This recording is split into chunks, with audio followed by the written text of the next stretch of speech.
গাথা মালা ছিঁড়ে গিয়েছে দরদি আমার গাথা মালা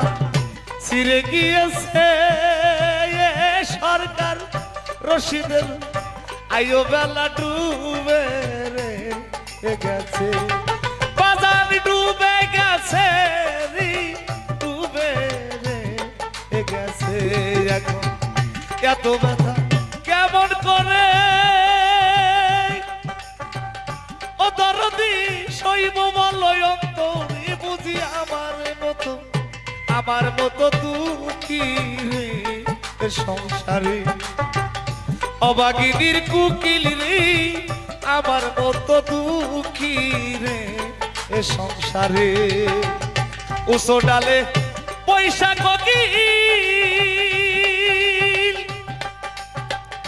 ওরে কোকিল ডাকছ শ্বশুরে রে বুঝি আমার মতো দুঃখী রে সংসার